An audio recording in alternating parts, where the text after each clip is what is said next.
কলিযুগ অন্তের বিষয়ে আমাদের প্রাচীন পুরাণে আগেই ভবিষ্যৎবাণী করা হয়েছে।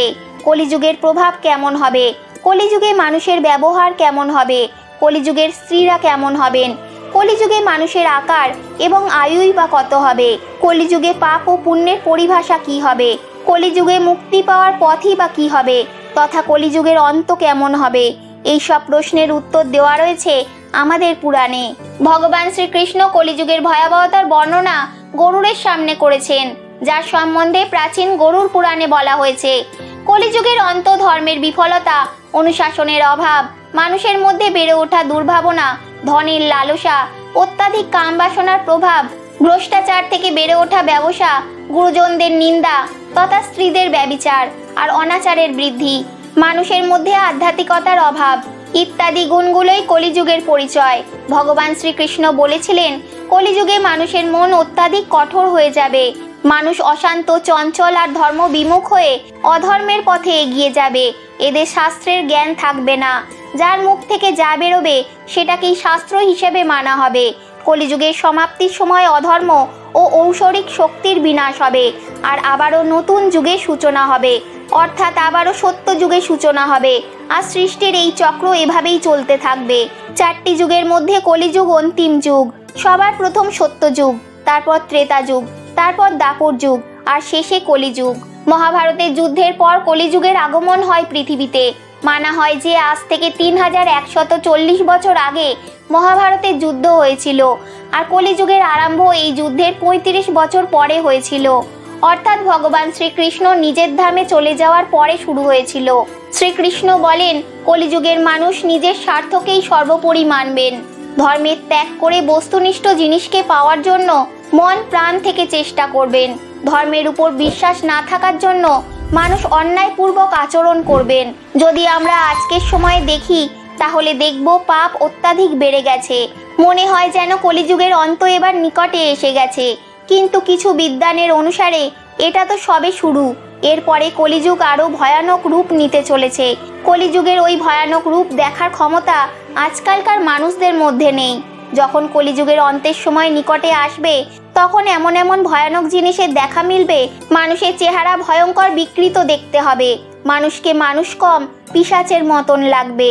গরুড় পুরাণ অনুযায়ী একবার শ্রী গরুড় ভগবান বিষ্ণুকে জিজ্ঞাসা করলেন, 4 যুগের মধ্যে কলিযুগকেই ভয়ঙ্কর এবং দুঃখদায়ী কেন মানা হয়, আর এই কলিযুগের অন্তই বা কিভাবে হবে, আর কলিযুগের অন্তের সময় নিকটে এলে কোন সংকেত দেখা দেবে।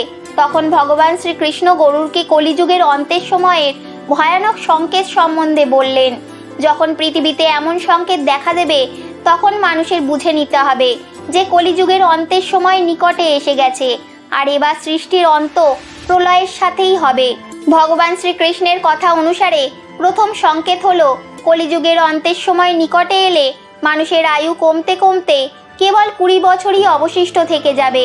12 বছর বয়সেই মানুষের চুল পেকে যাবে, তাদের শরীর অত্যন্ত দুর্বল আর সাদা রঙের হবে। ঘোর কলিযুগের স্ত্রীরা কেবল 8 বছর বয়সেই সন্তানের জন্ম দেবেন।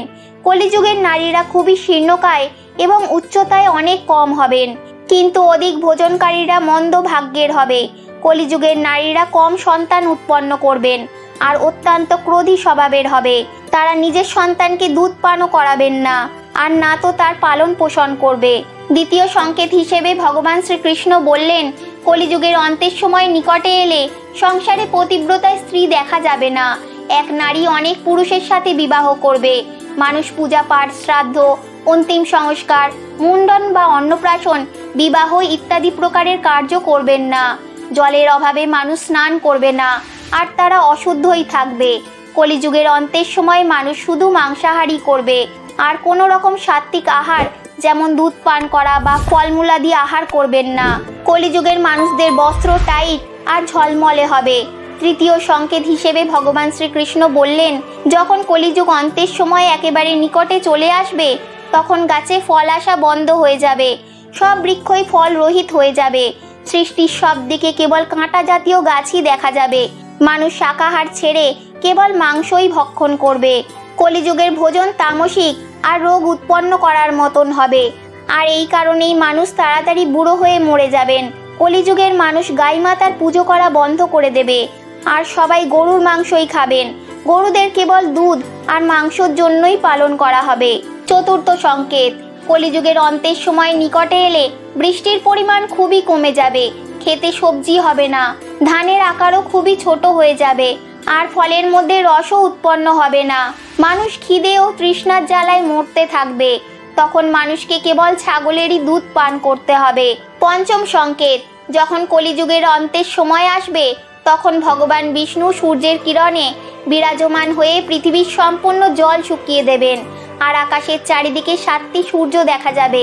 এই সকল সূর্যের প্রভাবে পুরো সৃষ্টি জ্বলে পুড়ে ছাই হয়ে যাবে। এরপর রুদ্ররূপী ভগবান শ্রী বিষ্ণু সমস্ত সংসারকে দগ্ধ করে নিজের শ্বাস থেকে মেঘ উৎপন্ন করবেন, এবং এই মেঘ প্রচণ্ড বজ্রপাত সহ পরের 100 বছর ধরে অনবরত বৃষ্টিপাত ঘটাবে, আর সৃষ্টির ওই ভয়ঙ্কর অগ্নিকে শান্ত করে দেবে। অগ্নি শান্ত হওয়ার পর ওই মেঘ সম্পূর্ণ সৃষ্টিকে জলে ডুবিয়ে দেবে, আর এইভাবেই কলিযুগের অন্ত হয়ে যাবে। তারপর পরমাত্মা নিজের ইচ্ছাতে সৃষ্টিতে আবারও জীবের সৃষ্টি করবেন।